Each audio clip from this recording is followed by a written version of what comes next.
Hello and welcome to the next lecture. तो अभी तक हम पढ़ चुके हैं कि फंक्शन क्या होता है, राइट। फंक्शन हमने पढ़ा था कि एक स्पेशल रिलेशन होती है जो कुछ कंडीशंस को सेटिस्फाई करती है तो वो फंक्शन बन जाता है ना। चलो, तो फंक्शन हम पढ़ चुके हैं ऑलरेडी। तो आज हम क्या करने वाले हैं, आज हम कुछ इंपॉर्टेंट क्वेश्चंस करेंगे जो स्कूल के पॉइंट ऑफ व्यू से, स्कूल एग्जाम के पॉइंट ऑफ व्यू से बहुत बहुत इंपॉर्टेंट है, जो आपके पेपर में आएंगे ही आएंगे।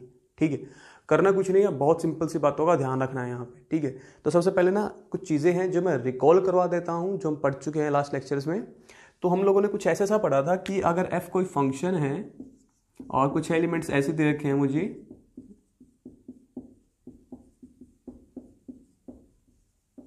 ठीक है, तो f एक फंक्शन है, उसको ऐसे लिखा गया है और उसके अंदर मुझे ऐसे एलिमेंट्स दे रखे हैं। तो हमने ऐसे पढ़ा था कि जो ये फर्स्ट एलिमेंट्स होते हैं ना, ये वाले, ये सारे डोमेन के अंदर जाते हैं, जो सेकंड वाले होते हैं ये सारे रेंज के अंदर जाते हैं, है ना। और हमने ये भी पढ़ा था कि जैसे 1,2 है, ये f के अंदर आ रहा है। f क्या है, एक सेट है ना।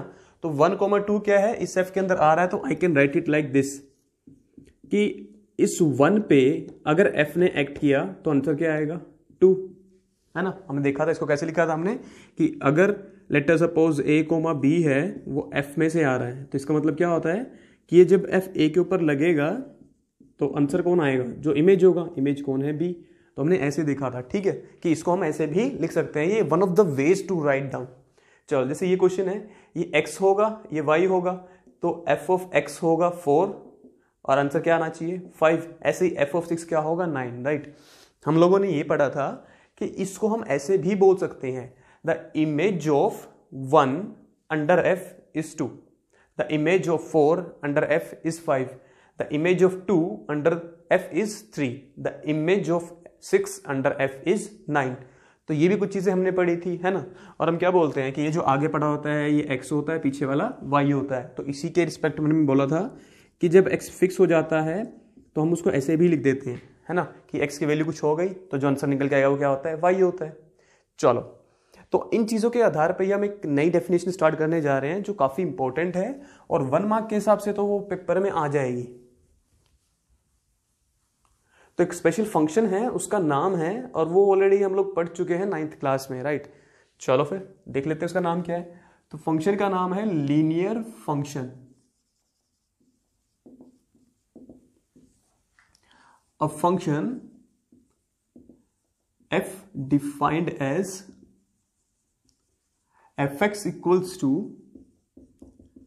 mx plus c, x belongs to R, where m and c are constants, is called a linear function।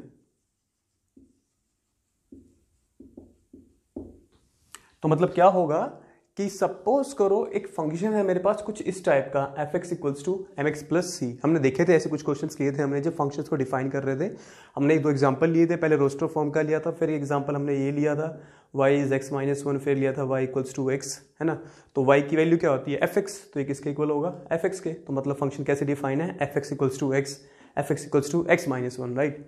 तो वो फंक्शन जो इस फॉर्म में डिफाइंड होगा, fx equals to mx plus C, m और c क्या होंगे, कॉन्स्टेंट्स, तो उसको हम क्या बोलते हैं, एक लीनियर फंक्शन, है ना। देखो, अब मैंने बोला कि ये सब तुम लोग ना पढ़ चुके हो ऑलरेडी 9th क्लास में। तुम लोगों ने ना 9th क्लास में ये पढ़ा था कि एक स्ट्रेट लाइन की जो इक्वेशन होती है ना, वो ये होती है ना, जहाँ पे a और b इकट्ठे जीरो नहीं हो सकते। तुमने पढ़ा था कि स्ट्रेट लाइन इक्वेशन ये होती है। और हमने पढ़ा है कि y की वैल्यू क्या होती है, fx होती है। तो अगर मैं यहाँ से y की वैल्यू निकाल लूँ, क्या आएगी, by इज, बाकी सब मैं एक तरफ ले गया, ये आएगी। क्योंकि ये दोनों इकट्ठे जीरो नहीं हो सकते तो b नॉन जीरो होगा। तो अगर b नॉन जीरो है तो दोनों तरफ मैंने b से डिवाइड कर दिया, ये कुछ इस टाइप का आएगा, है ना। देखो अब, सॉरी, दिस इज x, तो किस टाइप का आएगा, इस टाइप का आएगा। अब देख लो, इसको उसके साथ कंपेयर करना, y की वैल्यू क्या होती है, fx, तो दिस इज fx।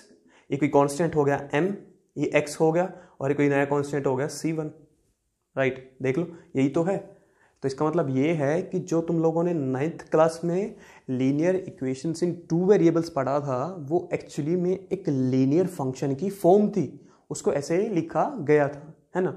तो हम पढ़ चुके हैं ऑलरेडी ये सब, तो ठीक है।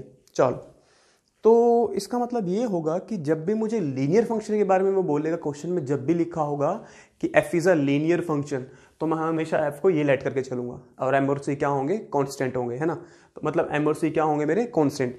तो जब भी वो क्वेश्चन में लिख के देगा कि f कोई लीनियर फंक्शन है, तो इसका मतलब होगा कि जो f है वो किस फॉर्म का होगा, इस फॉर्म का। ठीक है, चल। तो पेपर में बात यह है कि क्वेश्चन कैसे आता है, तो मुझे समझ में आ गया कि लीनियर फंक्शन भाई इस टाइप का होता है। कुछ एग्जांपल्स की अगर मैं बात भी कर लूं, तो जैसे सपोज f(x) इज 2x + 1 हो गया। m और c क्या है, कांस्टेंट है ना, तो m को मैंने 2 बोल दिया, c को 1 बोल दिया। कुछ और एग्जांपल ले लो, f(x) = x हो गया, c को 0 ले लिया मैंने, यहाँ पे ये 0 हो गया तो ये गया, m को 1 ले लिया, है ना। मतलब कुछ भी अपनी मर्जी से m और c को कोई भी वैल्यू दे दो, इस फॉर्म का क्या बनेगा, वो लीनियर फंक्शन। ठीक है, चलो। तो लीनियर फंक्शन हमें समझ में आ गया, वो फंक्शन जो mx + c टाइप का होता है, m और c क्या होते हैं, कांस्टेंट। अब बात ये निकल के आई कि पेपर में कैसे पूछता है वो इसको, है ना, पेपर में कैसे पूछेगा। तो देखो पेपर में क्वेश्चन कैसे पूछता है, वो कहेगा, इसको लिख लो, बहुत इंपॉर्टेंट है, 1 मार्क के लिए पेपर में आया ही आया। ठीक है, 100%। तो पेपर में कैसे पूछता है वो कि late f = 0 3 1 2 3 0 4 -1 be a linear function, then find fx, right. उसने क्या किया, f को हमें दे दिया, कह रहा है ये है जो मेरा fx है ना, वो ऐसे डिफाइंड है, कह रहा और ये लीनियर फंक्शन भी है, कह रहा फाइंड करो x की वैल्यू, fx की वैल्यू। ठीक है, मतलब उसने क्या किया, हमने पढ़ा था कि स्टार्टिंग में जब हमने फंक्शन स्टार्ट किया था कि हम उस फंक्शन को या तो रोस्टर फॉर्म में लिख सकते हैं या सेट बिल्डर फॉर्म में लिख सकते हैं, है ना। तो उसको जैसे हमने भी इक्वेशंस लिखी थी, ये वाली 2x + 1 2x - 1 f(x) = x लिखा था, राइट। हमसे वो यही पूछ रहा है, कहता है ये मैंने ना तुम्हें रोस्टर फॉर्म में दे दिया कि भाई इस फंक्शन को ना तुमने ऐसे डिफाइन किया हुआ है, तुम इसको ना इस फॉर्म में दिखाओ क्या आएगा, इस वाली फॉर्म में, वो फॉर्म निकाल के दिखाओ वो क्या होगी। ठीक है, अब मुझे पता कैसे चला, देखो इतना देने से मुझे कैसे पता लगा कि यही फॉर्म बनानी है ना। मतलब जरूरी थोड़े कि इसी फॉर्म में आएगा, मुझे कैसे पता लगा, मुझे इससे पता लगा, उसने बोला कि ये लीनियर फंक्शन है। और अभी हमने बात की जैसे ही फंक्शन लीनियर हो गया वो पक्का इस फॉर्म का होगा, है ना। तो चलो फिर इस फॉर्म का होगा तो लेट कर देते हैं, late f(x) = mx + c be a linear function। ठीक है, where m and c are constants। तो मैंने fx को लेट कर लिया mx + c टाइप का, जहां पर m और c क्या है मेरे, कांस्टेंट है। चलो फिर आगे देखते हैं, मतलब मुझे निकालना क्या है, मुझे ना फंक्शन निकालना है कुछ इस टाइप का। ठीक है, अब इस पूरे में जो चीज मिसिंग है ना वो m और c है, मुझे m और c नहीं पता। तो उसका ये पूछने का मकसद पता क्या है, कह रहा तुम वो m और c निकाल के बताओ क्या होगा, और इसमें पुट करके बताओ फाइनल कुछ इस फॉर्म का आना चाहिए, मतलब कुछ ऐसा या ऐसा, कुछ ऐसे ऐसे फंक्शंस बनने चाहिए मेरे। मतलब वो ये कहना चाह रहा है कि तुम ऐसे निकाल के दिखाओ क्या बनेगा। ठीक है, तो इसमें कौन सी बड़ी बात है, तो हमें आता ही है। उसने लीनियर बोल दिया, मैं समझ गया लीनियर का मतलब ये होगा। अब एक चीज देखो, फंक्शन दे रखा है मुझे f इज दिस टाइप का, गिवन f इज 0 3 1 2 3 0 4 -1। अब मुझे ये पता है कि ये सब जो इसके अंदर पड़े हुए हैं मैं इनको ऐसे लिख सकता हूँ, राइट। मुझे पता है ना, अभी हमने देखा था कि जैसे 0 की इमेज अंडर f क्या होगी, 3। मतलब अगर f में मैं ऐसे 0 पुट करूंगा तो आंसर क्या आएगा, 3 आएगा। f में मैं 1 पुट करूंगा तो आंसर क्या आएगा, 2 आएगा। f में मैं 3 पुट करूंगा तो आंसर क्या आएगा, 0 आएगा, राइट। ये सब तो मुझे पता ही है ना। क्यों, क्योंकि ये जो सारे एलिमेंट्स हैं 0, 3, 1, 2 ये सब कहाँ से आ रहे हैं, f में से आ रहे हैं। तो ये कंडीशन तो ट्रू होगी कि पहले वाले की image under this f is 3, पहले वाले की इमेज 1 की image under f is 2, right. तो ये सब तो मुझे पता ही है। अगर ये सब मुझे पता है तो मुझे ना एक सिंपल सी बात ये बताओ, बड़ा मतलब ध्यान से सोच के आराम से, ये पूरी एक ना इक्वेशन लिखी हुई है। इस इक्वेशन में 2 अननोन है, एक m और एक c। इस पूरी इक्वेशन में 2 ही अननोन है, एक m और एक c। अगर मुझे 2 अननोन्स की वैल्यू निकालनी है तो मुझे 2 ही इक्वेशंस चाहिएंगी। ये हम पढ़ चुके हैं 10th क्लास में कि अगर कोई इक्वेशन में 2 वेरिएबल्स होते हैं, जैसे उसमें x और y होते थे 10th क्लास में, फिर हम एलिमिनेशन, सब्स्टिट्यूशन, क्रॉस मल्टीप्लिकेशन लगाते थे। तो उसको सोल्व करने के लिए x और y अननोन की वैल्यू निकालने के लिए हमें 2 ही इक्वेशन चाहिए होती हैं। ठीक है, तो हम 2 ही इक्वेशन यहाँ बना लेंगे, इसमें कौन सी बड़ी बात है। अब देखो एफ एक्स की वैल्यू है एम एक्स प्लस सी, यहां से कह रहा है वो एफ ऑफ 0 3 होगा, ठीक है। तो इसके अकॉर्डिंग देखो इसकी बात करते हैं सबसे पहले, which implies F of 0 is 3, ये रहा एफ ऑफ एक्स, यहां एक्स है तो यहां एक्स है, यहां अगर 0 होगा तो यहां 0 होगा, तो दिस इंप्लाइज एफ ऑफ 0 मतलब यहां पे 0 आ गया, एफ ऑफ 0 इज, यहां एक्स है तो यहां एक्स है, यहां 0 है तो यहां 0 होगा, तो m इंटू में 0 0 हो गया, तो m इंटू में 0 क्या हो गया 0 प्लस सी, राइट। अब मुझे एक बात बताओ, इस f ऑफ 0 की वैल्यू क्या दे रखी है 3 दे रखी है, तो दिस इंप्लाइज किसके इक्वल होगा ये 3 के, यहां से तो भाई f ऑफ 0 की वैल्यू आ गई ये, बट जो उसने दे रखा था उसके अकॉर्डिंग f ऑफ 0 की वैल्यू होगी 3, तो ये दोनों तो फिर इक्वल होने चाहिए क्योंकि वैल्यू तो एक ही चीज की है, m इंटू 0 0 हो गया, सो दिस इंप्लाइज c की वैल्यू कितनी आएगी 3, तो c आ गया मेरा। मुझे दो अननोन निकालने थे, एक m और एक c तो आ गया, m की भी बात कर लेते हैं, एक इसका यूज हो गया, अब इसका यूज कर लो या इसका यूज कर लो या इसका यूज कर लो, चॉइस तुम्हारी है, ठीक है, उसमें कोई वो नहीं है।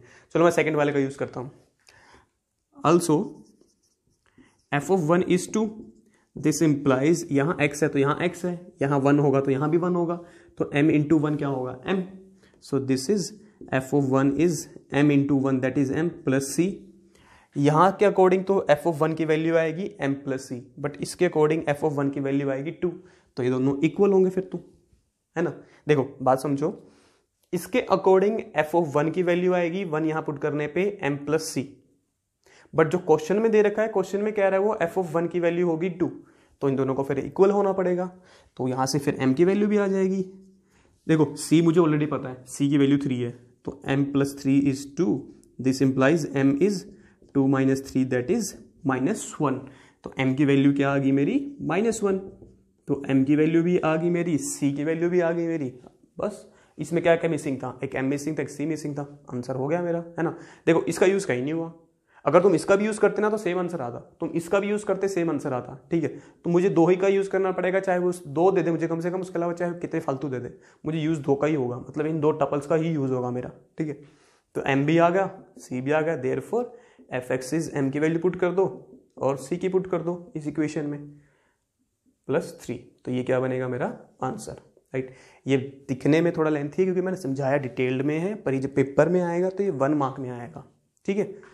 तो ये लीनियर फंक्शन होता है, इसके ऊपर कुछ क्वेश्चंस एनसीईआरटी में भी हैं, उनको सोल्व आउट करो, कुछ एग्जांपल्स हैं मिसलेनियस एक्सरसाइज से जस्ट पहले, उनको सोल्व आउट करो, पर ये क्वेश्चन पेपर में आता है 1 मार्क में, ठीक है। चलो, तो इसके बाद ना हम कुछ और क्वेश्चन स्टार्ट करते हैं, वो क्वेश्चंस जो बहुत बहुत बहुत इंपॉर्टेंट है और पेपर के पॉइंट ऑफ व्यू से तो कुछ ज़्यादा ही इंपॉर्टेंट है, ठीक है। तो एक बार वीडियो को पोस्ट करके इसे नोट डाउन करो, फिर मैं इसे रब करूंगा, मैं उधर से स्टार्ट नहीं करूंगा, मैं इधर से स्टार्ट करूंगा, क्यों कि क्वेश्चंस हम काफ़ी एक साथ ही कर लेंगे ताकि वो अच्छे से समझ में आ जाए, और उनमें से गारंटेड है जैसे ही आपके स्कूल में एग्जाम स्टार्ट होंगे वो क्वेश्चन आने ही आने हैं, ठीक है। चलो,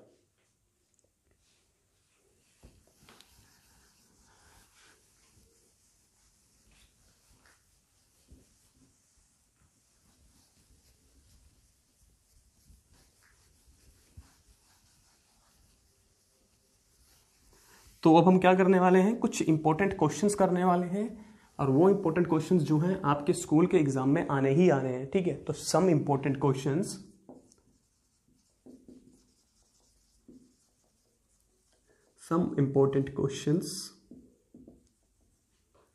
फॉर स्कूल एग्जाम, राइट।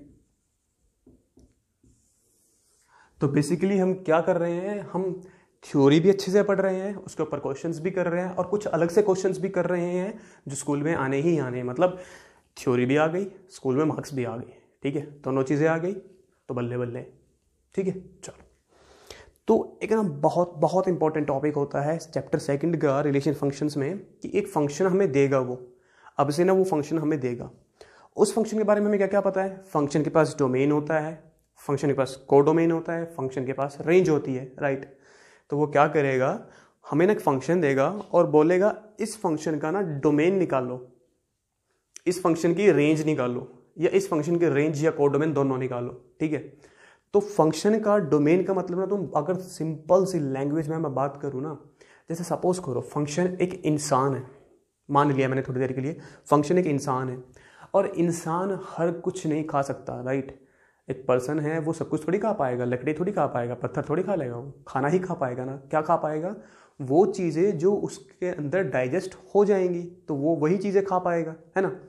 तो एक फंक्शन मुझे दे दिया, लेट अस सपोज एक फंक्शन मुझे दे दिया कुछ भी, ठीक है, इधर कुछ भी डेफिनेशन है, जैसे 2x - 1 ही ले लो।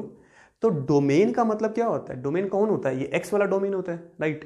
तो वो डोमेन पूछने का मतलब मुझसे ये है कि भाई वो सारी वैल्यूज, सारी की सारी बात कर रहा हूँ मैं, वो सारी वैल्यूज बताओ x की जो मैं यहाँ पुट कर सकता हूँ। बात समझ में आई? वो वैल्यूज बताओ x की जो मैं यहाँ पुट कर सकता हूँ, सच दैट कोई मैथमेटिक्स का रूल है वो वायलेट ना हो जाए, ठीक है। जैसे वायलेट ना हो जाए, कौन सा रूल वायलेट ना हो जाए? हमने पढ़ा है 10th क्लास में कुछ बेसिक चीज़ें, उन्हीं की हेल्प से हम सारे क्वेश्चन निपटा देंगे। यहाँ पे कुछ नया नहीं करेंगे हम, ठीक है। देखो बेस्ट वे क्या है, जितना हमें आता है उसकी हेल्प से ही मैक्सिमम क्वेश्चन सोल्व कर दो, है ना। उससे बड़ी बात क्या होगी?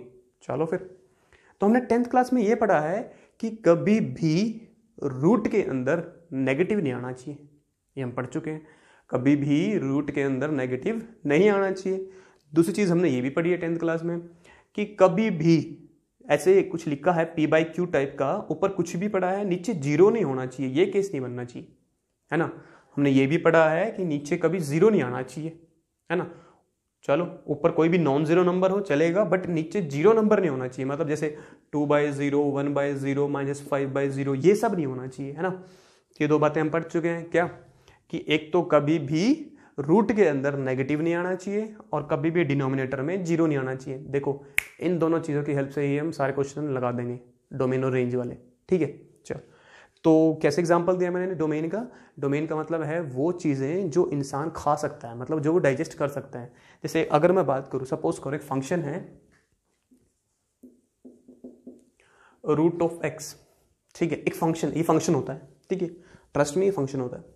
तो इस फंक्शन में तुमने 1 पुट किया, यहाँ x है तो यहाँ x है, यहाँ 1 होगा तो यहाँ 1 होगा, यहाँ 2 है तो यहाँ 2 होगा, यहाँ 3 है तो यहाँ 3 होगा, यहाँ 0 है तो यहाँ 0 होगा, यहाँ -1 होगा, यहाँ -1 नहीं हो सकता, क्योंकि जैसे ही मैंने -1 पुट कर दिया रूट के अंदर नेगेटिव आ गया, विच इज़ नॉट वैलिड, है ना। तो मतलब जब भी ऐसे क्वेश्चन आएंगे, जिसका मतलब ये होगा कि जब भी रूट आ गई ना, तो सबसे पहले मेरे माइंड में ये आएगा कि भाई वो चीज़ें निकाल दो जो नेगेटिव बना देंगी इसको, है ना। तो यहाँ पे मैं 0 या 0 से बड़ा कोई भी नंबर पुट कर दूँ, 0 या 0 से बड़ा कोई भी नंबर पुट कर दूँ, कभी भी कुछ वायलेट नहीं होने वाला, है ना। देख लो 0 पुट करोगे 0 देगा, वैलिड है। 0.1 पुट करोगे कुछ छोड़ देगा, 0.2, 0.3, 5, 6, 7, 8, 9, 100 कुछ भी पुट कर दो, 0 या पॉजिटिव नंबर कुछ भी पुट कर दो, कोई फर्क पड़ेगा? नहीं पड़ेगा, क्योंकि आंसर तो आएगा। जैसे ही मैं नेगेटिव की साइड चला गया ना, प्रॉब्लम हो गई। तो मतलब इसका डोमेन क्या होने वाला है? सारे के सारे real numbers accept negative numbers. क्यों? क्योंकि इसको गड़बड़ कहाँ आ रही है? सिर्फ और सिर्फ नेगेटिव नंबर पे। तो ऐसी चीज़ें डिस्कस करेंगे हम, ठीक है। जैसे सपोज करो एक फंक्शन है f(x), जैसे 1 में सपोज 2x + 1 हो गया, है ना। अब इसमें रूट तो है नहीं है, तो ये वाला काम तो हम लगाएंगे नहीं। पर हमें 2 चीज़ें पता है, हमें 2 ही चीज़ें ट्राई करनी है मैक्सिमम। एक तो रूट में नेगेटिव ना है, यहाँ रूट नहीं है। दूसरा, जब भी कुछ डिनोमिनेटर में पड़ा होगा वो 0 नहीं होना चाहिए। यहाँ डिनोमिनेटर में पड़ा हुआ है, तो चलो इसकी बात कर लेते हैं। ये 0 कब होगा? नीचे वाला नहीं पता लग रहा ना, क्या करूँ इसको ना, रफ में नीचे वाले को ना 0 पुट कर दो, x की वैल्यू क्या आएगी? -1/2। तो -1/2 पे नीचे वाला 0 होगा। तो मैं क्या कर सकता हूँ, इसमें कुछ भी पुट कर सकता हूँ, -1/2 पुट नहीं कर पाऊंगा। जैसे ही मैंने -1/2 पुट किया तो ये आएगा 2 में, यहाँ x है तो यहाँ x है, यहाँ -1/2 होगा तो यहाँ -1/2, तो -1/2 + 1, 2 से 2 कटेगा, 1/-1 + 1 दैट इज 1/0। बट ये तो गलत है ना। तो 2 ही चीज़ें हम ट्राई करेंगे और इनके बेसिस पे क्वेश्चन लग जाएंगे और फुल मार्क्स मिलेंगे पेपर में भी, ठीक है। चलो फिर करते हैं। तो ये तरीका किसका है? डोमेन निकालने का। चलो फिर एक क्वेश्चन करते हैं। ये तो कुछ एग्जांपल्स मैंने ऐसे समझा दिए। चलो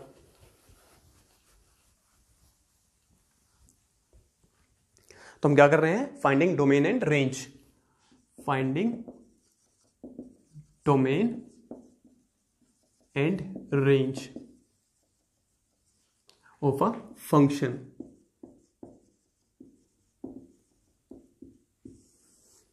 तो डोमेन क्या होगा? वो x की वैल्यूज फाइंड आउट करनी है मुझे, जो मैं इसमें फंक्शन में पुट कर सकता हूं। मतलब हमें पता है फंक्शन को ना ऐसे डिफाइन किया जाता है,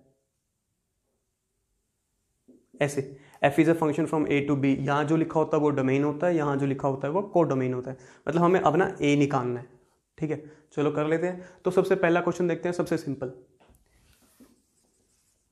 फाइंड द डोमेन ऑफ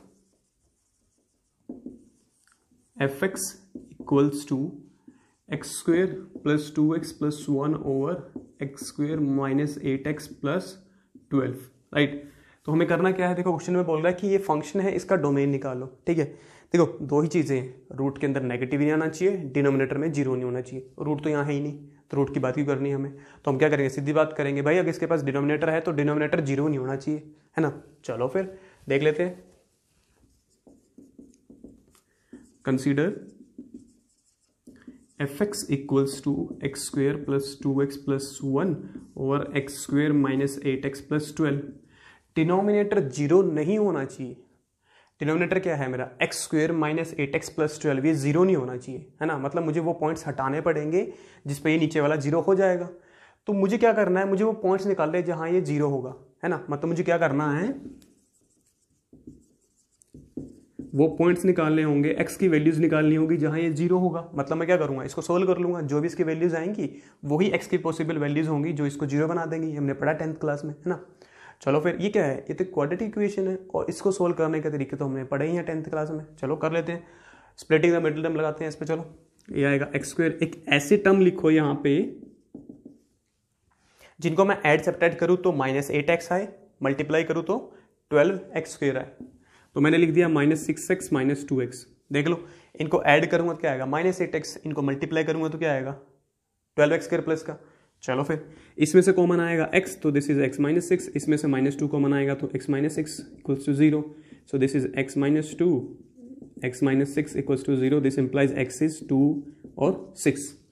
मतलब देखो क्वाड्रेटिक इक्वेशन है, दो ही वैल्यूज आएंगी जिसपे ये जीरो होगा, वो दोनों वैल्यूज आ चुकी है ना। मतलब x की वैल्यू अगर 2 होगी या 6 होगी, नीचे वाला जीरो हो जाएगा, पर वो तो नहीं होना चाहिए। तो इसका मतलब क्या होगा कि x कुछ भी पुट करो, तुम 2 और 6 मत पुट करो भाई, क्योंकि तुमने 2 और 6 पुट कर दिया ना, देखो 2 यहां पुट करोगे ये तो नॉन जीरो आएगा, बट नीचे जीरो हो जाएगा, ये गड़बड़ हो जाएगी। 6 पुट करोगे ऊपर फिर से नॉन जीरो, पुट करके देख लो 6 स्क्वायर 36, ये 12 आएगा, 36 प्लस 12 हो गया 48 प्लस 1 49, ऊपर 49, नीचे क्या होगा zero. 49 upon zero is not defined. तो जब जब x की वैल्यू 2 और 6 होगी तो ऊपर नॉन जीरो नीचे जीरो, समथिंग अपॉन जीरो तो हमें नहीं पता है ना कि वैलिड नहीं होता है। तो गड़बड़ कहाँ कहाँ आ रही है, सिर्फ इन दो पॉइंट्स पे आ रही है। तो मैं क्या करूंगा, ये दो पॉइंट्स नहीं पुट करूंगा भाई। तो भाई वो कह रहा है कि तुम ना ये दो पॉइंट्स मत पुट करो, इसके अलावा जो मर्जी पुट कर दो। तो ये दो पॉइंट्स छोड़ के क्या बच गया, सारे रियल नंबर्स, है ना। Then the domain of f x is, क्या करना है मुझे, सिर्फ 2 और 6 नहीं पुट करना, सिर्फ फॉर 2 और 6, उसके अलावा तुम जो मर्जी पुट करो। जो मर्जी कौन, सारे सारे real numbers. Is all real numbers accept 2 and 6। क्यों, क्योंकि 2 and 6 में ऊपर तो नॉन जीरो है, नीचे जीरो हो गया, और ये गड़बड़ वाली बात होगी, है ना। तो मतलब सारे रियल नंबर्स 2 and 6। अच्छा, इसको इतनी बड़ी अंग्रेजी है ना, इसको तुम सोफिस्टिकेटेड वे में भी लिख सकते हो। ऑल रियल नंबर्स मतलब क्या, कौन डिनोट करता है सारे सारे रियल नंबर्स को, आर डिनोट करता है। इसका मतलब क्या होता है, set of all real numbers, सारे के सारे रियल नंबर्स का मतलब क्या होता है, आर। इस आर में से क्या क्या निकालना पड़ा है मुझे, 2 और 6, ये दो नंबर निकलेंगे ना। तो इसमें से मैंने निकाल दिया 2 और 6, ये हम पहले पढ़ चुके हैं, डिफरेंस ऑफ 2 सेट्स। तो इसको मैं ऐसे भी लिख सकता हूँ। तो इस इतने की बात, इतने को मैं ऐसे भी लिख सकता हूँ, इज और बीच में और r माइनस 2,6, राइट। तो इस फंक्शन का डोमेन क्या होगा मेरा, r माइनस 2,6, या तुम ऐसे भी लिखोगे तब भी फुल मार्क्स मिलेंगे। Is all real numbers accept 2 and 6, ठीक है। चल, तो ये एक क्वेश्चन हो गया डोमेन निकालने के ऊपर। एक क्वेश्चन और करते हैं, ऐसा ही क्वेश्चन है, करते हैं उसको भी, उसको उससे थोड़ा और अच्छे से समझ में आएगा। इस क्वेश्चन में हमने सिर्फ डोमेन निकाला है, राइट। हम इस क्वेश्चन में डोमेन और रेंज दोनों निकाल लेते हैं, ठीक है। हम क्या करते हैं, डोमेन और रेंज दोनों निकाल लेते हैं। तो किसी को नोट डाउन करना है तो इसे नोट डाउन कर सकते हो, ठीक है। वरना हम एक क्वेश्चन करते हैं, किसी को नोट डाउन करना है तो वीडियो को पॉज करके इसे नोट डाउन कर लो, ठीक है। चलो, find the domain and range of the function f x equals to 3/2 minus x square. तो मुझे डोमेन और रेंज दोनों निकालने हैं इस फंक्शन के। ठीक है, फंक्शन क्या है 3/2 माइनस एक्स स्क्वेयर। चलो फिर, तो डोमेन हम ऐसे ही निकालेंगे, क्योंकि डोमेन निकालने के लिए हमें दो चीजें चेक करनी है, रूट में नेगेटिव ना आए, डिनोमिनेटर में जीरो ना बने। रूट तो इसमें है ही नहीं है, तो रूट वाली बात ही नहीं करनी है हमें। डिनोमिनेटर में जीरो नहीं बनना चाहिए, उसकी बात कर लेते हैं। तो consider f x equals to 3/2 minus x square, right. मुझे एक चीज बताओ, मुझे ना वो वैल्यूज फाइंड आउट करनी है जिसपे नीचे वाला जीरो हो जाए, है ना। मतलब जिसपे नीचे वाला जीरो होने का मतलब क्या है, 2 माइनस एक्स स्क्वेयर क्या हो जाए, जीरो हो जाए। ये a square minus b square type का नहीं है, देख लो, ये a square minus b square, ये है √2 का स्क्वायर, और ये है minus x square equals to zero, है ना। तो ये a square minus b square क्या होता है, हमने पढ़ा है, a square minus b square क्या होता है, a minus b into a plus b, है ना। चलो, so this implies a minus b a plus b. This into this zero हो रहा है, या तो ये जीरो या ये जीरो या दोनों जीरो। तो जब ये जीरो होगा तो एक्स की वैल्यू क्या आएगी, √2। जब ये जीरो होगा तो एक्स की वैल्यू क्या आएगी, माइनस √2। मतलब एक्स की दो ही वैल्यूज आएंगी, एक √2 एक माइनस √2, जहां पे डिनोमिनेटर वाला जीरो हो जाएगा। So the domain of f x is equals to, क्या होगा डोमेन, कह रहा है सिर्फ दो ही वैल्यूज पे प्रॉब्लम आ रही है, कहां पे, एक √2 एक माइनस √2। उसके अलावा तुम जो मर्जी पुट कर लो, कभी जीरो होगा ही नहीं। करके देख लो पुट, 0 पुट कर लो, 2 पुट कर लो, 3 पुट कर लो, 500,000 माइनस में पुट कर लो, कभी जीरो नहीं होगा। सिर्फ और सिर्फ इन दो पॉइंट्स पे जीरो होगा। और मुझे पता है डोमेन में वो पॉइंट्स नहीं लेते जिस पे डिनोमिनेटर जीरो हो जाता है, तो उसको निकाल दूंगा मैं। अच्छा, इसके अलावा कुछ भी चलेगा ना, कुछ भी, मतलब all real numbers accept 2 and minus √2। तो इसको मैं ऐसे लिख सकता हूँ, r माइनस √2 माइनस √2। तो क्या आ गया, इसका डोमेन आ गया। ठीक है, बड़ा सिंपल सा तरीका है, जब भी डिनोमिनेटर वाले की बात होगी हम ऐसे ही करेंगे। ठीक है, चलो, तो अब ना क्या करने वाले हैं हम, अब इसकी ना हम रेंज निकालेंगे। और रेंज निकालने का तरीका है ना, मोस्टली क्वेश्चंस में ना सेम हो जाता है, पर कुछ में ना वेरी भी कर जाता है कि भाई इसको ऐसे नहीं, तुम ऐसे ही करके दिखाओ। ठीक है, पर डोमेन निकालने के ये फिक्स होते हैं। तो एक हम तरीका सबसे आसान वाला करेंगे कि रेंज निकाली कैसे जाती है।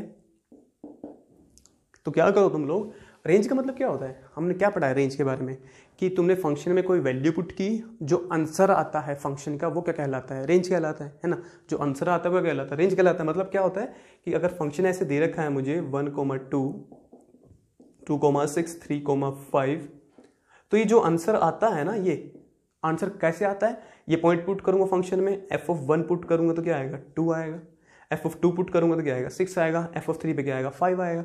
मतलब ये जो आंसर आता है ना, ये वाला, ये आंसर, इसको क्या बोलते हैं हम, रेंज। पर आया कैसे, फंक्शन में कुछ पुट करके। क्या पुट करके, जो पॉइंट आगे पड़ा होता है, आगे वाले पॉइंट को क्या बोलते हैं, x, पीछे वाले को क्या बोलते हैं, y बोलते हैं। तो आगे वाला पॉइंट कहाँ पड़ा होता है, डोमेन में। मतलब रेंज का मतलब क्या होता है, जब मैं डोमेन के एलिमेंट्स पुट करता हूं तो जो आंसर आता है that is called the range, है ना। तो डोमेन क्या आया था मेरा, r माइनस ये दो एलिमेंट्स माइनस करके। तो मतलब मुझे क्या करना है, मैं अगर इस फंक्शन में कोई भी एक x पुट करूंगा तो जो आंसर आएगा वो क्या कहलाएगा, रेंज कहलाएगा। और उसको हम किससे डिनोट करते हैं, y से। तो let f(x) equals to y, मैंने लेट कर लिया भाई, f(x) इक्वल्स टू y है, क्योंकि मुझे पता है जब भी मैं x पुट करता हूं, जब भी मैं x पुट करता हूं, आंसर कौन आता है, y आता है, जो सेकंड नंबर पे होता है, तो उसको y बोलते हैं हम। तो मैंने लेट कर लिया, f(x) मेरा y होगा। ठीक है, और यहाँ x कहाँ से आता है, डोमेन से। तो x बिलोंग्स टू, डोमेन कौन है, ये, तो x belongs to r minus √2 minus √2। ठीक है, चलो फिर फंक्शन दे रखा है मेरा 3/2 माइनस एक्स स्क्वेयर, फंक्शन दे रखा है मेरा 3/2 minus x square, that is y। ठीक है, अब देखो मुझे करना क्या है, मुझे ना सिंपल सिंपल कुछ खास नहीं करना। मैं यहाँ से ना x की वैल्यू फाइंड आउट करूंगा, किसकी, x की। f(x) equals to y late कर लूंगा। हर एक क्वेश्चन में जब भी रेंज निकालूंगा ना, यही काम करूंगा, पहले f(x) को y लेट करूंगा, f(x) जो दे रखा होगा वो पुट करूंगा, और उसको सिंप्लीफाई करके ना मैं x की वैल्यू निकालूंगा। x की वैल्यू जहां आ जाएगी वहीं से रेंज भी निकल जाएगी अपने आप। ठीक है, चलो फिर निकाल लेते हैं x की वैल्यू। तो इसको ना मैंने क्रॉस मल्टीप्लाई किया, कर सकता हूँ, ये इधर जाएगा, ये इधर जाएगा, इसके नीचे 1 पड़ा हुआ है, तो this will be 3 minus x square into y, this is 3 is equals to 2 into y minus x square into y, है ना। दिस इंप्लाइज एक्स स्क्वायर की वैल्यू एक्स की वैल्यू निकालनी है ना, तो उसके लिए मुझे क्या निकालना पड़ेगा, एक साइड में एक्स निकालना पड़ेगा। तो मैंने क्या किया, इस टर्म को मैं उधर ले गया, उसको इधर ले आया, तो x square y is 2y minus 3। इसको मैं इधर ले गया, इसको इधर ले गया। जब ये इधर जाएगा तो प्लस का हो जाएगा क्योंकि यहाँ पे माइनस है, और ये प्लस का है इधर आके माइनस का होगा, तो ये बन गया मेरा। और यहाँ से मैंने वैल्यू निकाल दी एक्स स्क्वायर की, this is 2y minus 3/y। इस y को मैं नीचे ले गया तो ये बनेगा, मतलब एक्स स्क्वायर की वैल्यू क्या आएगी मेरी, 2y माइनस 3/y। बट मुझे क्या निकालना था, मुझे तो x निकालना था, ये तो एक्स स्क्वायर है। एक्स स्क्वायर से x कैसे बनाते हैं, स्क्वायर को दूसरी तरफ ले जाएंगे, है ना। तो जब भी मैं स्क्वायर को दूसरी तरफ लेके जाऊंगा, this will B plus minus √2y minus 3/y। ठीक है, जब भी एक्स स्क्वायर, ये बात याद रखो, जब भी एक्स स्क्वायर दूसरी साइड जाता है, ठीक है, ऐसे, तो एक्स की वैल्यू क्या क्या आती है मेरी, एक्स की वैल्यू क्या आएगी मेरी, प्लस माइनस √a। ठीक है, तो जब भी एक्स स्क्वायर दूसरी तरफ जाएगा तो क्या वैल्यू आएगी, प्लस माइनस √2y माइनस 3, मतलब इस पूरे का रूट लग गया, और बाहर क्या आएगा, प्लस माइनस। ठीक है, चलो। अच्छा, हम क्या लेके चले थे शुरू में, एक बात बताओ मुझे, हम शुरू में ना fx इक्वल्स टू वाई लेके चले थे, राइट।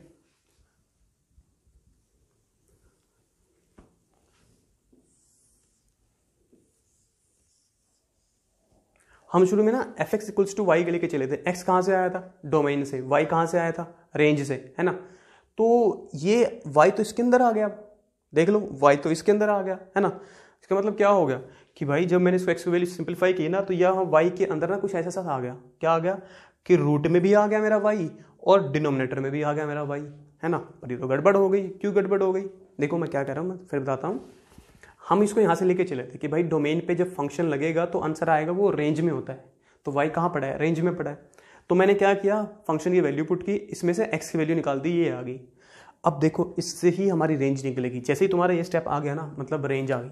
ठीक है, रेंज कैसे आ गई। अब मुझे एक बात बताओ, y क्या होगा, y क्या होगा, एक नंबर ही तो होगा, है ना। जो आंसर आता है हमारा वो क्या होता है, एक नंबर होता है ना। जब भी हम फंक्शन में कुछ पुट करते हैं, जो आंसर आता है वो क्या होता है, एक नंबर होता है। वो नंबर कह रहा है रूट के अंदर पड़ा हुआ है, तो सबसे पहली बात तो क्या है कि रूट के अंदर पड़ा होगा तो वो 0 या 0 से बड़ा होना चाहिए। तो ऊपर वाले पे क्या कंडीशन आ गई कि भाई वो 0 या 0 से बड़ा होना चाहिए। तो इसका मतलब क्या होगा, इसके बाद मैं यहाँ लिख रहा हूँ कि जो ये 2y माइनस 3 है, जो ये ऊपर लगा हुआ है, ये नेगेटिव नहीं हो सकता। अगर नेगेटिव नहीं हो सकता क्या हो सकता है, या तो 0 या 0 से बड़ा। तो 2y minus 3 is greater than equals to 0। तो भाई जो ऊपर पड़ा है ना वो 0 या 0 से बड़ा ही होगा, क्योंकि वो रूट में आ गया। अभी तो हमने देखा कि रूट में नेगेटिव नहीं आ सकता। ये भी पड़ा है यहाँ पे y। अब भाई देखो y फिर से नीचे वाला y भी रूट में ही पड़ा है ना, तो ये भी नेगेटिव नहीं हो सकता, है ना। और ये 0 भी नहीं हो सकता। क्यों 0 नहीं होगा, क्योंकि ये डिनोमिनेटर में पड़ा है। अगर ये 0 हो गया तो देखो यहाँ पे मैंने 0 पुट किया, 2 × 0 0 माइनस 3/0, मतलब क्या बनेगा फिर वो -3/0। रूट में नेगेटिव भी आ जाएगा, डिनोमिनेटर में 0 भी आएगा। तो ये जो y है, क्योंकि ये रूट में पड़ा है तो ये नेगेटिव नहीं हो सकता। नेगेटिव नहीं होगा तो क्या होगा, 0 या 0 से बड़ा। अब क्योंकि ये डिनोमिनेटर में पड़ा है तो ये 0 भी नहीं हो सकता, तो क्या ऑप्शन बचेगा, ये हमेशा 0 से बड़ा ही होगा। And y is greater then 0। तो इससे ना मेरी ये कंडीशन निकल के आई कि भाई ये वैलिड तब होगा जब ये ट्रू होगा। ये ट्रू होने का मतलब क्या है, यहाँ से y की वैल्यू क्या आएगी, यहाँ से आएगी y की value greater than equals to 3, और यहाँ से आएगी y की वैल्यू 0। ठीक है, यहाँ से तो कह रहा है y 0 से बड़ा होना चाहिए, और यहाँ पे कह रहा है y जो है ग्रेटर देन इक्वल्स टू 3/2 होना चाहिए। अब एक चीज़ बताओ मेरे को कि ये जो है मेरी दो वैल्यूज आई है ना, एक y 0 से बड़ा हो, एक y 3/2 से इक्वल या बड़ा हो। ये दोनों कंडीशन साथ में सेटिस्फाई होनी चाहिए ना। ऐसा थोड़ी है कि एक सेटिस्फाई कर दो दूसरी ना करो। मतलब ये 0 या 0 से बड़ा भी होना चाहिए और ये भी 0 से बड़ा होना चाहिए। ये वाला 0 या 0 से बड़ा कब होगा, जब y मेरा ग्रेटर देन इक्वल्स टू 3/2 होगा, और ये कब होगा, जब ये 0 से बड़ा ही होगा। मतलब दोनों कंडीशन सेटिस्फाई होना चाहिए। तो इसके हिसाब से, ऊपर वाले के हिसाब से तो y जो है वो 3/2 से इक्वल या बड़ा होना चाहिए, नीचे वाले के हिसाब से y जो है वो 0 से बड़ा होना चाहिए। तो ऐसी चीज निकालो जो दोनों को सेटिस्फाई करे। देखना, this implies y is greater than equals to 3/2। देख लो, जब ये सेटिस्फाई होगा ना, y greater than equals to 3/2 हो गया, और y पॉजिटिव भी होना चाहिए, ये ऑलरेडी पॉजिटिव नंबर है ना। तो ये जो चीज़ मैंने यहाँ लिखी है, इससे ये भी सेटिस्फाई हो गया, ये भी सेटिस्फाई हो गया। तो ये बात भी गांठ बांध लो, जब भी ऐसे दो वैल्यूज आ गई तुम्हें करना क्या है, वो बड़े वाला लोगे। क्यों, क्योंकि वो बड़े वाला हमेशा क्या करेगा, छोटे वाले को सेटिस्फाई करेगा ही करेगा। ये कह रहा है वाई 0 से बड़ा होना चाहिए, ये कह रहा है भाई वाई जो है 3/2 से बड़ा या इक्वल होना चाहिए। तो 3/2 क्या होता है, पॉजिटिव होता है ऑलरेडी ना, तो इसके अंदर ये कंडीशन भी सेटिस्फाई होगी। तो वाई की वैल्यू क्या आ गई, greater than equals to 3/2। But y क्या था, वाई रेंज थी। क्या कंडीशन आई रेंज पे, कि रेंज जो है वो 3/2 के इक्वल या उससे बड़ी ही होनी चाहिए। Therefore range is equals to, इसको मैं ऐसे लिख सकता हूँ, y is greater than equals to 3/2। ठीक है। और अगर मुझे इंटरवल की फॉर्म में लिखना है तो कैसे लिखूंगा मैं, कौन सा इंटरवल है ये, कह रहा है 3/2 के इक्वल या उससे बड़ा। 3/2 होगा ना, मतलब 3/2 के इक्वल, इक्वल मतलब क्लोज्ड इंटरवल, उससे बड़ा कहाँ तक, इन्फिनिटी तक, तो इन्फिनिटी तक। ठीक है, तुम इसको ऐसे लिखो या ऐसे लिखो, दोनों ही आंसर ट्रू होंगे। ठीक है, तो ये तरीका है हमारा रेंज निकालने का। तुम लोग इसे एक बार नोट डाउन करो, एक बार इसे अच्छे से रिकॉल करो, इसे लिख के देखो, नोट डाउन करो, फिर हम कुछ क्वेश्चन और करते हैं इसके ऊपर।